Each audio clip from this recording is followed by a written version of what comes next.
Persembahan dan perpuluhan dapat ditransfer melalui BCA 857 050 5000 atas nama GBI Musi Palam Indah atau scan barcode QR kode GBI Musi Palam Indah. Tuhan Yesus memberkati.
Shalom Bapak Ibu Saudara yang terkasih di dalam Kristus.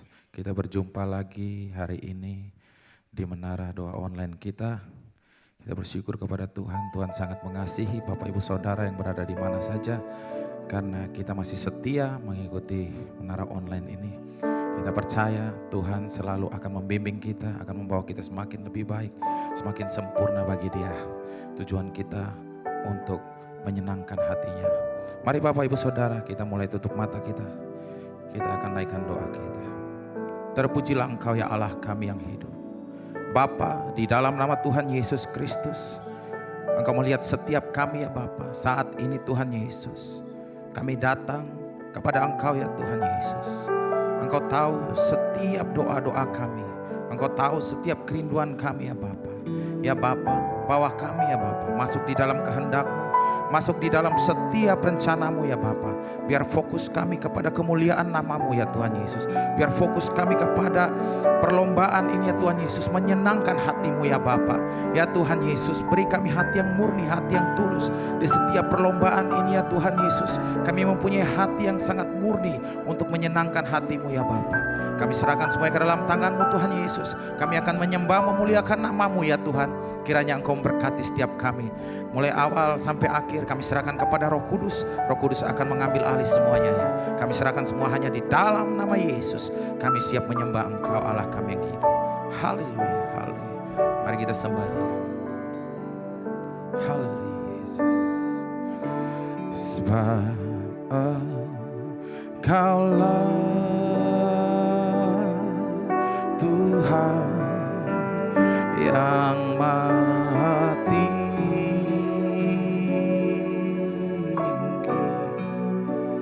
Kau dimuliakan atas segala Allah. Mari sama-sama dari awal katakan, sebab Engkaulah Kau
bagi Rajaku yang duduk di tahta.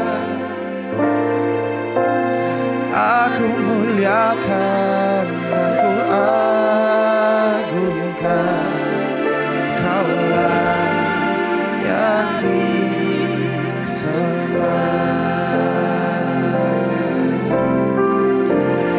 Pujilah aku Tuhan, cobalah aku Tuhan,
suaramu menyenangkanku, senangkanku. Hanya itu kerinduanku, menyenangkanmu, senangkan hatiku. Hanya itu kerinduanku.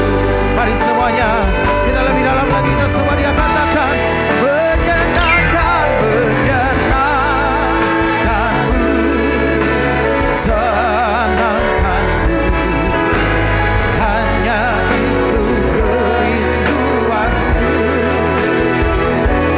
menyenangkanku, senangkan hatimu. Hanya itu kerinduanku,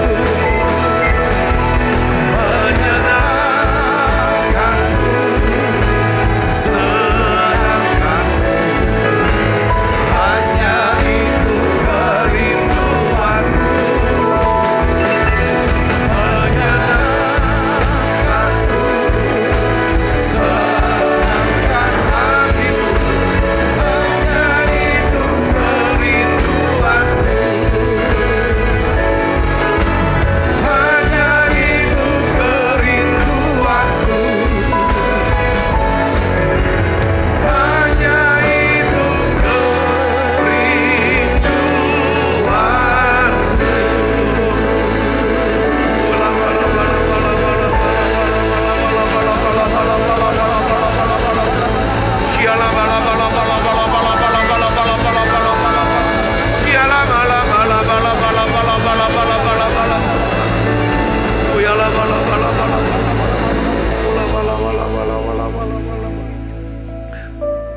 Bapak, terima kasih. Tiap kali kami ada di menara doa, satu kerinduan hati kami, urapi kami semua dengan minyak yang baru. Urapi kami semua dengan minyak yang baru, Tuhan. Terima urapannya saudaraku, terima urapan yang baru. Tuhan, urapi setiap anak-anak-Mu yang hadir di menara doa ini dengan minyak urapan yang baru. Minyak urapan yang mengubah hidup kami, yang mengubah hidup kami, Tuhan. Terima kasih ya Tuhan, terima kasih. Aku berdoa ya Tuhan, beri iman buat setiap kami. Terus bertumbuh ya Tuhan, makin mengasihi-Mu ya Tuhan, makin bergantung kepadamu ya Tuhan. Ajar kami bisa mengerti ya Tuhan akan identitas diri kami. Kami adalah ciptaan yang baru, yang lama sudah berlalu, yang baru sedang datang. Kami semua adalah anak-anak Allah. Tuhan, terima kasih ya Tuhan, terima kasih. Makasih Tuhan, Kau yang berkata kepada kami adalah terang dan garam dunia ini. Makasih Tuhan, Kau yang berkata kami akan menjadi saksi-Mu. Kalau ya Tuhan, Roh Kudus turun atas setiap kami hari ini ya Bapa, dalam nama Yesus, biarlah kami bisa mengenal identitas kami, sehingga kami bisa tahu apa yang menjadi tugas hidup kami, panggilan hidup kami ya Tuhan. Bapa, di dalam nama Yesus, berikan buat kami ya Tuhan mata yang bisa melihat ya Tuhan. Ya Tuhan, akan kasih-Mu dalam hidup kami. Beri kami iman yang kuat, yang kokoh ya Tuhan. Iman yang tidak mudah diombang-ambing ya Tuhan oleh setiap keadaan atau orang-orang ya Tuhan. Terima kasih Tuhan, terima kasih. Terima kasih Tuhan, terima kasih. Urapi kami Tuhan. Berkati setiap anak-anak-Mu semua. Yang sakit Tuhan sembuhkan, yang lemah Tuhan kuatkan. Biar lewat menara doa ini, dalam doa-doa kami, Tuhan jawab doa anak-anak-Mu ini. Terima kasih Tuhan, jawab doa mereka ya Bapak. Buat berhasil hidup mereka, buat berhasil ya Tuhan keluarga mereka Tuhan, pekerjaan, bisnis, pelayanan mereka. Terima kasih Tuhan, terima kasih. Terima kasih Tuhan. Terima kasih Roh Kudus. Terima kasih. Makasih Tuhan, urapi hamba-Mu untuk dapat menyampaikan pesan firman-Mu ini dengan bahasa yang sederhana dan mudah dimengerti. Dalam nama Yesus, semua kita yang siap menerima firman, hati gembira, sama-sama katakan amin. Beri tangan yang meriah saudara. Silakan duduk kembali Ibu Bapak. Shalom saudara. Puji Tuhan, hari ini saya ingin bagikan saudaraku dengan judul bagaimana mengatasi stres dan kita bisa hidup yang tenang. Ibrani 12 ayat 1 sampai 3 kita akan baca sama-sama Ibu Bapak. Karena kita mempunyai banyak saksi bagaikan awan yang mengelilingi kita, marilah kita menanggalkan semua beban dan dosa yang begitu merintangi kita dan berlomba dengan tekun dalam perlombaan yang diwajibkan bagi kita. Marilah kita melakukan dengan mata yang tertuju kepada Yesus yang memimpin kita dalam iman dan yang membawa iman kita kepada kesempurnaan, yang dengan mengabaikan kehinaan tekun memikul salib ganti sukacita yang disediakan bagi Allah, yang sekarang duduk di sebelah kanan tahta Allah. Ingatlah selalu akan Dia yang tekun menanggung bantahan yang sehebat itu terhadap dirinya dari pihak orang-orang berdosa, supaya jangan kamu menjadi lemah dan putus asa. Nah, saudaraku, kita akan melanjutkan, saudara, bagaimana caranya kita membangun satu iman yang kuat dan tangguh, ya, menjadi satu pribadi yang tidak mudah stres. Saudara, seperti Tuhan Yesus, ya, kita sudah bahas kemarin tentang prinsip yang pertama. Kita belajar, ya saudara, dari Tuhan Yesus. Kita mengerti bahwa sebenarnya tidak ada seorang pun di dunia ini yang mengalami stres dan konflik yang lebih besar daripada Tuhan Yesus. Tapi sekalipun Yesus, ya, terus menerus dikritik, disalahpahami, dicaci maki, banyak orang berusaha untuk membunuhnya. Kalau kita lihat, saudara, Yesus bukannya mengalami stres, tapi hidupnya bisa tenang. Nah, saudara, kita akan belajar. Sesulit apapun keadaan kita mau belajar bagaimana caranya menjadi seorang yang kuat dan tangguh seperti Tuhan Yesus. Nah, kitab Ibrani menasihatkan kita untuk kita memandang, ya, untuk kita mengingat dan belajar kepada Yesus Kristus. Kemarin kita belajar tentang mengingat, ya kan, akan kasih dan belas kasihan Tuhan dalam hidup kita. Prinsip yang pertama namanya principle of compassion. Nah, sekarang saudara, apa yang harus kita ingat supaya kita stress level kita tuh menurun, saudara, dan kita bisa hidup dengan tenang. Yang kedua adalah ingatlah siapa diri kita ini sebenarnya. Ya, kita bahas tentang principle of identification, saudaraku. Nah, jadi kenapa kok penting, ya, untuk mengetahui, mengingat, ya kan, akan identitas diri kita. Kenapa kok penting? Kalau kita tidak mengetahui, kita tidak mengingat, ya, daripada identitas diri kita, maka kita akan dengan mudah diombang-ambing, dimanipulasi oleh keadaan-keadaan, saudaraku, dan juga orang-orang di sekitar kita, saudaraku. Yang mengerti katakan amin. Ini bikin tambah kita jadi stres, saudaraku. Nah, kita akan bisa mengurangi stres dalam hidup kita kalau kita mengetahui, ya, identitas kita. Apa identitas saudara? Anak Allah secara rohani, ya. Dan yang kedua adalah kita tahu bahwa kita adalah anak Allah yang dikasihi oleh Allah sendiri. Nah, kita belajar dari Yesus, saudaraku. Yesus itu sampai 18 kali dalam Alkitab, ya, dia menyebut dirinya, saudara, ya kan, menyebut tentang dirinya, tentang identitasnya. Dia berkata, aku adalah, akulah, ya kan, dalam Markus 14, Yohanes 8, Yohanes 14, Yohanes 6. Yesus berulang-ulang dia berkata, aku adalah apa? Terang dunia, garam dunia, aku adalah jalan, aku adalah kebenaran, aku adalah hidup, aku adalah apa, saudara, dikatakan kebangkitan dan hidup, aku adalah roti hidup. Jadi kita lihat sini, Tuhan Yesus berkali-kali memperkenalkan dirinya kepada dunia, saudara, tentang identitas dirinya, tentang siapa dirinya, saudaraku. Nah, pertanyaannya begini, saudara, bagaimana caranya mengetahui dan mengingat, ya, identitas? Kok bisa dengan mengingat identitas kita, ya, tahu identitas kita sebagai anak Tuhan, itu bisa mengurangi stres. Dalam Yohanes 8 ayat 18, saudara, kita lihat di sini, ya. Yesus berkata begini, akulah yang bersaksi tentang diriku sendiri. Akulah yang bersaksi tentang diriku sendiri. Apa artinya sini, saudaraku? Ya kan? Yesus mau berkata begini, ya kan, saudaraku? Ya kan? Aku tuh tidak perlu orang lain untuk memberitahu siapa aku. Aku tidak perlu beritahu orang lain. Aku tidak akan izinkan orang lain, ya kan, untuk mendikte identitas aku. Aku kenal identitasku dan aku tahu siapa diri aku. Jadi artinya di sini aku tidak bergantung dengan pendapat, omongan orang lain supaya aku bisa diterima dengan mereka, tapi aku bergantung kepada perkataan daripada Bapa. Jadi level stres kita ini akan berkurang, saudaraku. Ya kan? Apabila kita hidup tidak bergantung pada pendapat orang, tetapi kita hidup bergantung kepada perkataan firman Tuhan. Jika kita berpikir bahwa kita telah diterima, kita dikenan oleh Tuhan, maka kita tidak perlu sibuk mencari penerimaan dan perkenanan manusia. Kalau saudara sudah mengerti dan berpikir bahwa saudara adalah anak Allah yang dikasihi oleh Tuhan, saudara nggak usah sibuk mencari penerimaan dan perkenanan manusia. Katakan amin.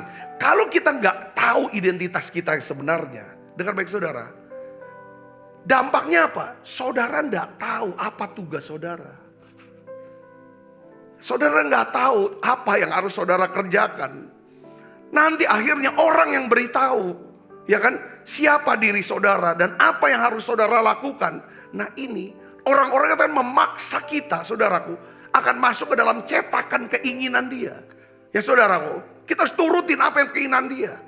Ya kan saudara. Nah jadi yang kedua ini saudara, yang Yesus ya, bahwa kalau kita tidak mengenal identitas kita, ya sekali ulangi lagi, kita tidak akan tahu apa menjadi tugas kita. Nanti akhirnya kita ikut apa kata orang. Katakan amin saudaraku, ya kan? Akhirnya kita nggak menghasilkan apa-apa. Jadi kita orang yang suka berpura-pura, pakai topeng, hidup dalam kepalsuan. Tapi ada hal yang lain lagi saudara. Ini dua ya. Kalau kita nggak ngerti identitas kita, kita nggak tahu tugas apa yang kita kerjakan, kita nggak akan berguna, nggak akan berdampak dalam hidup kita. Ya kan? Nanti orang akan bilang, kalau kamu mau sukses, kalau kamu mau diterima, kalau kamu mau hebat, ikutin aku. Ini loh omongan aku gini, kamu buat seperti ini. Beberapa anak-anak saudara harus ditato badannya. Supaya apa? Supaya bisa diakui dan diterima oleh komunitasnya. Beberapa ibu-ibu ya kan harus membeli satu tas merek tertentu, sepatu tertentu, baju tertentu supaya seragam arisannya. Saudaraku, supaya bisa diterima oleh komunitasnya. Ini artinya orang-orang yang tidak tahu identitas diri. Udah tahu suami banting tulang udah remuk semua. Ya kan, untuk bisa biaya hidup sehari-hari. Nah ini orang-orang yang tidak tahu identitas. Saudaraku, akhirnya dia yang lebih ngerikan lagi yang begini saudaraku. Kalau kita nggak tahu identitas kita nggak tahu tugas kita. Akhirnya kita lihat orang lain seperti gini. Saya kasih contoh, pohon mangga. Dia tidak tahu identitas dia. Nih saya kasih contoh pohon mangga yang tidak tahu identitasnya. Kan pohon mangga seharusnya berbuah apa? Berbuah mangga. Saudaraku, tapi dia ingin berbuah durian. Berhasil enggak? Berhasil. Berhasil enggak? Berhasil. Enggak berhasil. Nah, coba lihat sini. Kalau pohon mangga ingin berbuah durian, dampaknya apa? Enggak akan pernah berhasil. Dia iri, kenapa aku buahnya mangga? Kenapa enggak durian? Akhirnya saudara, sepanjang hidupnya hatinya penuh dengan apa? Iri hati, kepahitan, kemarahan. Akhirnya saudara, ini dampak daripada identitas. Kenapa hidup kita jadi stres? Karena kita tidak ngerti identitas kita. Kalau saudara tahu identitas saya sebagai apa? Saya sebagai laki-laki identitas saya. Laki-laki yang apa? Jabarkan lagi. Saya sebagai suami untuk istri saya. Saya sebagai ayah karena saya tahu identitas. Saya tahu tugas saya apa. Saya bisa ngerti, katakan amin. Kalau saya tahu identitas saya laki-laki, saya nggak akan pernah iri untuk jadi perempuan. Saya bisa ngerti sini, katakan amin. Sekarang identitas saya di dalam pelayanan, saya ini gembala sidang. Saudara, di gereja Betel Indonesia Musi Palam Indah. Saya akan, karena saya tahu identitas saya kerjakan tugas saya. Untuk mengembalakan, untuk mengajar, untuk belajar, dan lain sebagainya. supaya membawa jemaat lebih dekat dengan Tuhan. Kalau kita tahu identitas kita tahu tugas kita. Kalau kita nggak tahu identitas kita nggak tahu tugas kita. Akhirnya kita gerecokin tugas orang. Lalu orang punya tugas, orang punya identitas. Lalu kita mulai utak-utik, akhirnya timbul yang namanya kerusuhan. Saya kagum, kita belajar dari Yesus. Dan juga saudara yang namanya Yohanes. Satu hari saudaraku, murid-murid Yohanes melapor kepada Yesus.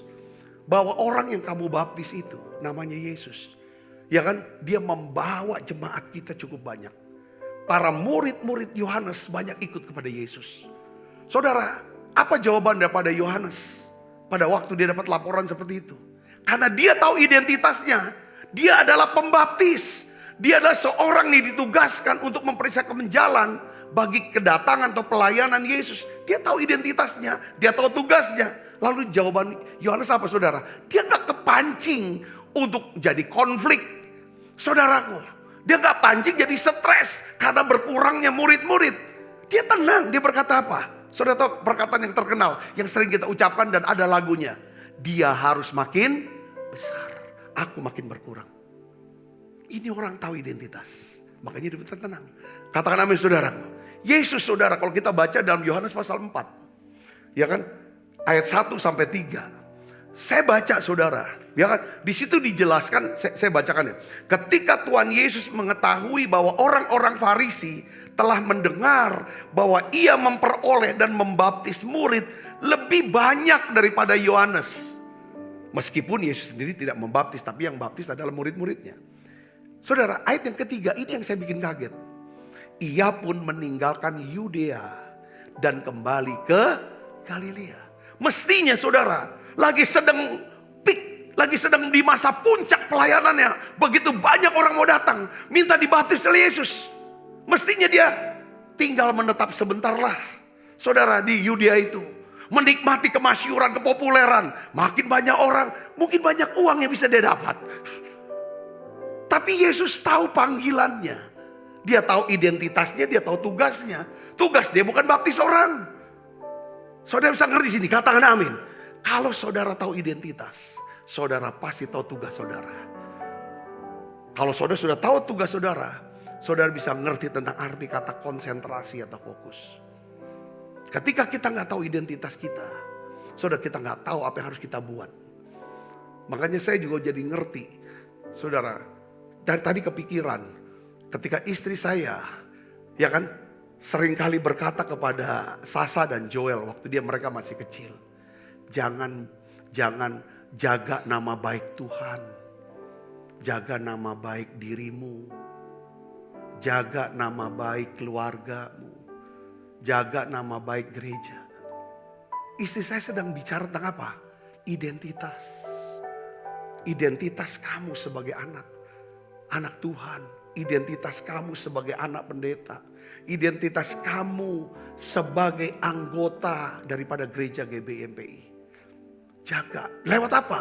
Kalau kamu tahu identitas, kamu tahu apa yang harus kamu perbuat. Saudara bisa mengerti ini, katakan amin. Katakan amin, ya kan? Nah, saudaraku Kristus, ya kan? Ini yang pertama. Bahkan kita bangga banget saudaraku. Yesus sendiri, ya kan? Ya kan? Dia berkata, saudara, di dalam Matius 5 ayat 13 sampai 16. Saya simpulkan aja. Yesus berkata apa saudara? Kamu adalah kamu adalah garam dunia. Kamu adalah terang dunia. Intinya kamu jangan menyembunyikan terangmu itu. Yesus berkata kamu adalah garam dunia, kamu adalah terang dunia, ya kan? Ini hal yang luar biasa. Jadi ada dua hal yang Tuhan tidak ingin kita lakukan sehubungan dengan identitas kita. Saudara, yaitu apa? Jangan membanding-bandingkan diri kita dengan orang lain. Pohon mangga, ya, enggak, ya kan? Kalau dia tahu identitasnya, cukup dia berbuah mangga saja. Itu udah calling dia, udah panggilannya. Gak perlu bandingan, oh harga mangga kok murah. Lebih baik aku berbuah duren. Tetap gak bisa. Saya bisa ngerti sini, katakan amin. Nah ini pentingnya saudaraku. Yang kedua, jangan meniru menjadi orang lain. Ya kan? Comparing sama copying jangan. Enggak usah. Kenapa saudaraku? Ya kan? Sebenarnya Tuhan tuh udah ciptakan kita saudaraku itu secara unik, cuma satu. Kita harus nyaman dengan diri kita. Katakan amin. Kita harus nyaman dengan diri kita. Kita harus menerima kekuatan dan kelemahan kita. Dan kita harus menerima apa saudara? Kebenaran tentang diri kita. Nah, yang kedua ini, prinsip yang kedua, saya berdoa saudara ngerti tentang identitas. Katakan amin. Ya kan? Principle of identification. Ya kan? Aku tahu identitas diriku, siapa diriku dalam Tuhan. Kalau kita tahu ini, saya percaya level stres kita akan apa? Akan berkurang. Yang ketiga saudara, ini penting untuk kita pelajari sama-sama. Untuk kita bisa mengurangi level stres, yaitu yang ketiga ada the principle of motivation. Yaitu apa saudara? Coba saudara tanya sama diri sendiri. Saya suka tanya sama hidup saya. Ya kan? Siapa yang saya ingin? Ya kan? Ingatlah kepada siapa kita harus berkenan dan kita hidup untuk siapa. Intinya gini, apa sih motivasi hidup saya ini? Saya mau menyenangkan hati Tuhan atau menyenangkan hati manusia? Apa yang saya cari? Ya kan? Siapa yang saya mau senangkan? Apa yang saya cari? Saya selalu tanya diri saya. Kalau kita udah tahu identitas kita, pasti kita tahu tugas kita. Kita udah tahu identitas kita harus cek motivasi kita, hidup kita ini untuk apa? Untuk mencari hal-hal yang sementara kah? Saudaraku Yesus, sesuatu yang bisa berubah. Kalau perkenan manusia itu mudah berubah. Hari ini dia senang, besok belum tentu dia senang. Hari ini dia tersenyum, besok dia belum tentu tersenyum. Saudaraku, saudara bisa mengerti maksud saya di sini, katakan amin. Dan kita tidak bisa, saudaraku, ya kan? Kalau kita tidak mengetahui motivasi dalam hati kita, ya kan, stres level kita ini akan naik. Makanya Yesus berkata begini saudaraku, dalam Matius 6 ayat 24. Saya akan baca buat saudara, kita baca sama-sama tuh ya. 1, 2, 3. Tidak seorang pun dapat mengabdi kepada dua tuan. Karena jika demikian, ia akan membenci yang seorang dan mengasihi yang lain. Atau ia akan setia kepada yang seorang dan tidak mengindahkan yang lain. Kamu tidak dapat mengabdi kepada apa? Kepada Allah dan kepada apa? Mamon. Saudara, ya penyebab stres yang ketiga yang saya pelajari adalah kita seringkali mencoba untuk menyenangkan semua orang. Supaya kita bisa diterima semua orang. Supaya kita diakui semua orang dan dibilang hebat oleh semua orang. Kenyataannya kita tidak pernah bisa menyenangkan semua orang. Kalau saudara senangkan satu kelompok ini, kelompok yang lain pasti merasa kecewa. Ngerti saudara, katakan amin. Bahkan Tuhan sendiri tidak dapat menyenangkan semua orang. Tuhan, bayangin saudaraku. Saudara pernah nggak tahu bahwa seorang berdoa minta hujan? Tapi ada kelompok orang yang lain minta jangan hujan. Jadi Tuhan mau kasih yang mana ini? Yang satu doa supaya calon presidennya terpilih.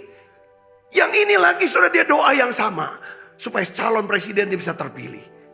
Saudara, Tuhan tidak bisa senangkan semua orang. Karena permintaannya berbeda. Motivasinya berbeda, keinginannya berbeda. Saya bisa ngerti ini, katakan amin. Ya soal sepak bola, ya kan? Waduh, ini kesebelasan sepak bola. Yang satu berdoa supaya kesebelasan sepak bolanya menang.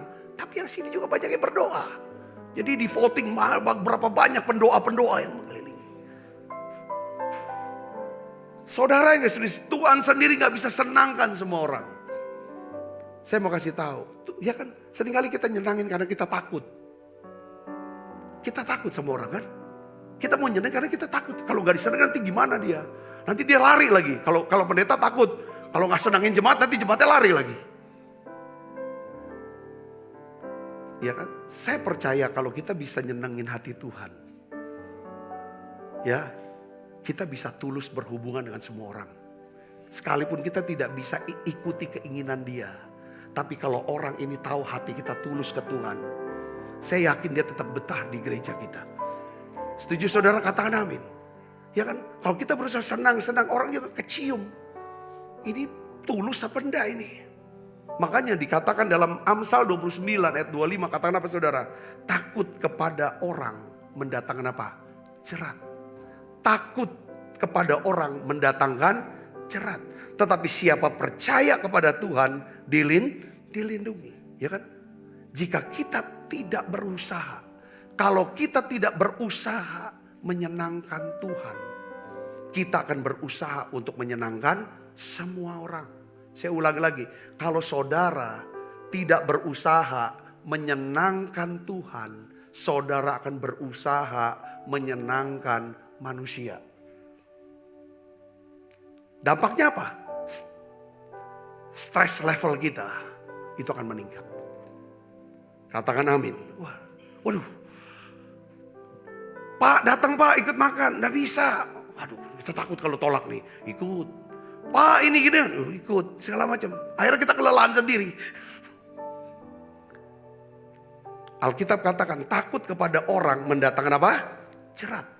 Tetapi siapa percaya kepada Tuhan dilindungi. Saya mau ngomong sama saudara, saya mau sampaikan. Saya ini menjadi gembala jemaat sudah lebih dari 25 tahun. Hitungannya 25 tahun lebih. Saya ini orang yang tidak bisa dan tidak pandai untuk nyari-nyari muka, nyendeng-nyendengin hati semua jemaat. Saya tidak bisa. Ya kan? Tetapi saudara Yesus ya kan? Karena kenapa? Karena setiap jemaat, setiap orang memiliki keinginan yang berbeda-beda. Katakan amin.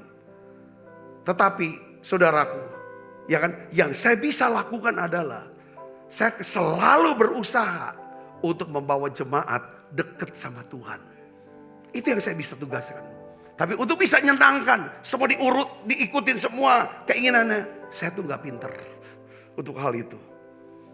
Yesus berkata dalam Yohanes 5 ayat 30, saudaraku, aku tidak menuruti kehendakku sendiri, melainkan kehendak Dia yang mengutus. Aku baca lagi, kita baca sama-sama yuk. 1, 2, 3. Aku tidak menuruti kehendakku sendiri, melainkan kehendak Dia yang mengutus aku. Saya lihat sini. Yesus berkata, aku tidak menuruti kehendakku sendiri aja aku gak turutin. Masa sih aku mau nurutin kehendak orang yang bertentangan dengan kehendak Bapa? Saudara bisa ngerti di sini? Katakan amin. Nih, saya setuju dengan kata-kata Yesus. Apa yang diucapkan Yesus itu yang dilakukan. Saudara tahu enggak? Ya, waktu Yesus di dalam Yohanes pasal 5, Yesus datang ke kolam Bethesda.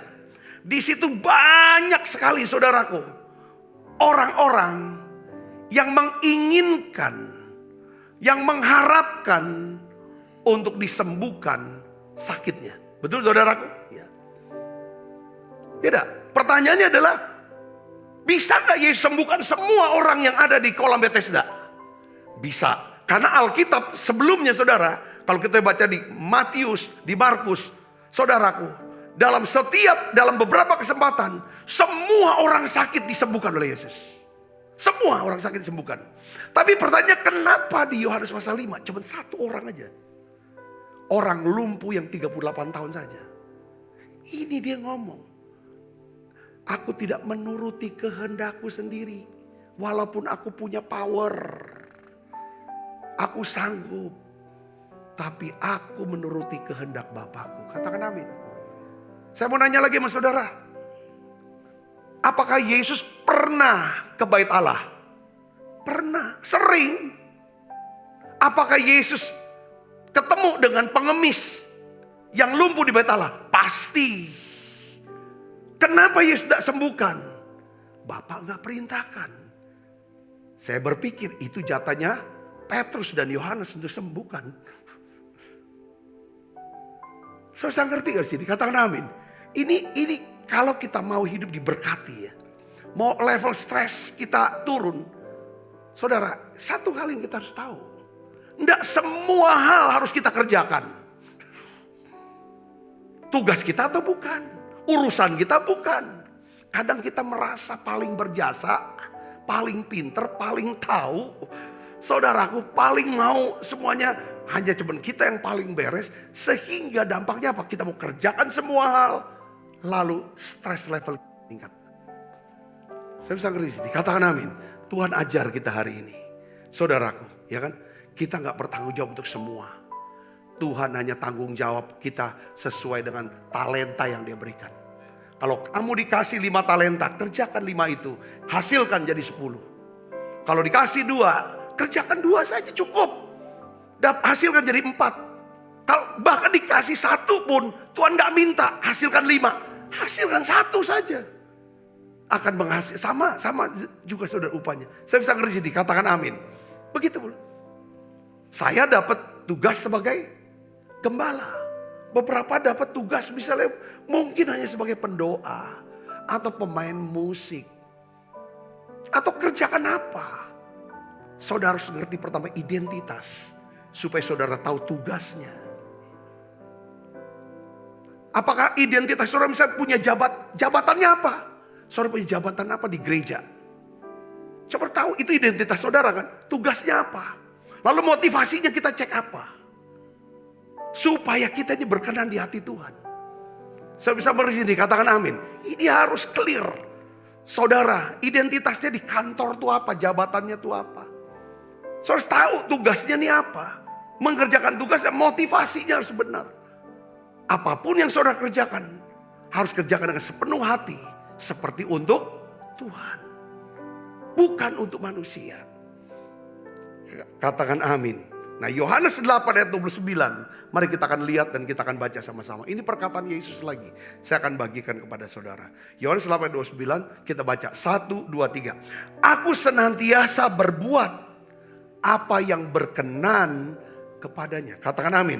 Jadi ya kan saudaraku. Kalau kita senantiasa berbuat apa yang berkenan, yang menyenangkan Tuhan, bukan menyenangkan manusia, kita akan selalu melakukan hal-hal yang benar. Katakan amin. Kalau kita berusaha untuk coba menyenangkan, nyenengin manusia, sampai akhirnya kita tinggalkan, ya kan, perkenan Tuhan, pasti ada banyak hal yang tidak benar kita lakukan. Kalau kita mau menyenangkan hati Tuhan, pasti kita mau lakukan hal yang benar. Kalau kita lakukan hal yang benar, perhatikan, maka hal itu akan mendatangkan apa? Damai sejahtera, sukacita oleh Roh Kudus. Yesus hanya fokus menyenangkan hati Bapaknya, ya kan? Sebab kita ini nggak bisa mengabdi kepada dua Tuhan. Katakan amin. Paulus lebih jelas lagi dia bahas saudaraku tentang hal ini. Galatia 1 ayat 10 kita baca sama-sama. 1, 2, 3. Jadi bagaimana sekarang? Adakah ku cari kesukaan manusia atau kesukaan Allah? Adakah ku coba berkenan kepada manusia?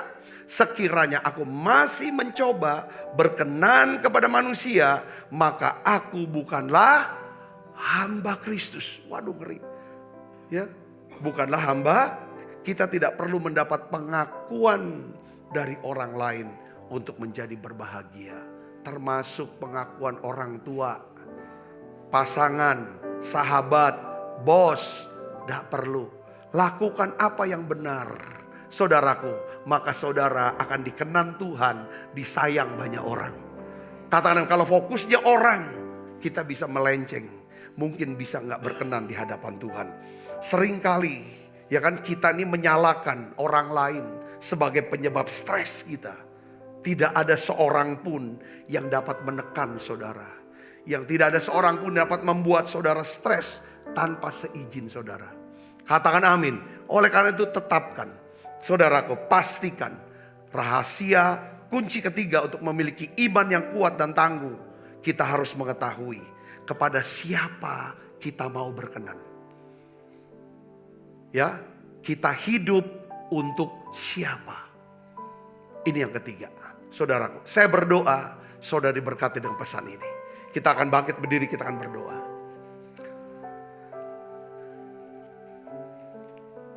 Terima kasih ya Tuhan, terima kasih ya Tuhan. Makasih. Tuhan, biarlah ya Tuhan hati kami, ya Tuhan, melekat dengan Tuhan. Ampuni dosa dan salah kami Tuhan. Kalau kami tidak mengenal identitas kami, sehingga ya Tuhan, kami tidak tahu apa yang harus kami kerjakan. Bapa, di dalam nama Yesus, biarlah Allah Roh Kudus membukakan mata hati kami. Kami tahu tentang identitas diri kami. Sehingga kami tahu apa yang harus kami tugaskan. Apa yang menjadi tugas kami, apa yang harus kami kerjakan dan kami harus selesaikan. Ketika kami mengerjakannya ya Tuhan, biarlah motivasi kami semata-mata untuk Tuhan. Karena hidup kami hanya untuk Tuhan. Bapa, di dalam nama Yesus, kami percaya ketika motivasi kami untuk Tuhan, maka Engkau akan mendatangkan sukacitamu, damai sejahteramu, berkat-Mu ya Tuhan. Karena pada waktu motivasi kami untuk Tuhan, kami bisa memberikan, mengerjakan ya Tuhan dengan kualitas yang terbaik. Terima kasih banyak Bapa. Terima kasih. Aku berdoa ya Tuhan untuk anak-anak-Mu yang sedang mengalami stres dalam hidupnya. Biarlah ajar kami mengerti, menjalankan ya Tuhan principle of compassion. Ya Tuhan, biarlah kami sadar dan kami mau ingat ada Tuhan yang mengasihi kami. Ada Tuhan, ada belas kasihan Tuhan dalam hidup kami. Oleh karena itu ya Tuhan, kami berdoa dalam nama Yesus. Biarlah Engkau berikan kelegaan buat setiap anak-anak-Mu. Biar ya Tuhan, biarlah kami bisa menjalankan principle of identification. Dan juga ya Tuhan, principle of motivation. Aku berdoa Bapa, biarlah Engkau terus lengkapi kami dengan pengetahuan firman-Mu ini. Biar pengetahuan firman-Mu ini membuat kami menjadi dewasa. Dewasa di dalam Tuhan. Memiliki iman yang kuat dan teguh dalam Tuhan. Tidak mudah diombang-ambingkan ya Tuhan. Oleh keadaan-keadaan yang sulit. Maupun oleh omongan-omongan manusia ya Tuhan.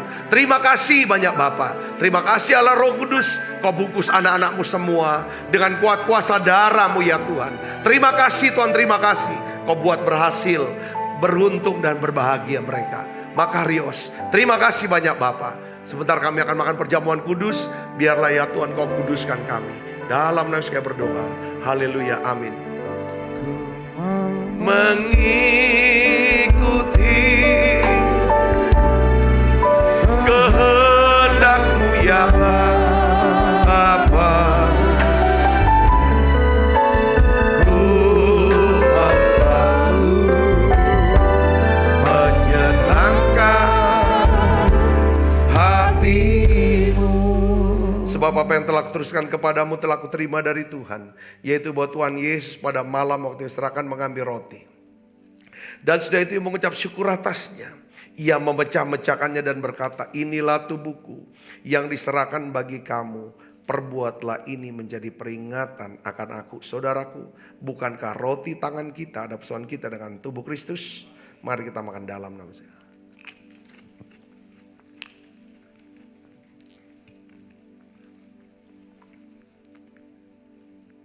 Angkat cawan, demikian juga yang mengambil cawan sudah makan dulu berkata, cawan ini perjanjian baru yang dimeteraikan darahku. Perbuatlah ini setiap kali kamu meminumnya menjadi peringatan akan aku. Saudaraku, bukankah cawan perjanjian ini yang atasnya kita ucapkan syukur dan persoalan kita dengan darah Kristus. Mari kita minum dalam nama Yesus.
Kekasih Kristus terimalah berkat yang berlimpah-limpah daripada Allah Bapa di dalam anaknya yang tunggal Tuhan kita Yesus Kristus. Persetujuan yang manis daripada Roh Kudus menyertai kita semua mulai saat ini sampai datang menjemput kita dan permain dan sampai selama-lamanya. Semua kita yang percaya berkati sama-sama katakan amin. Tuhan berkati saudara semuanya.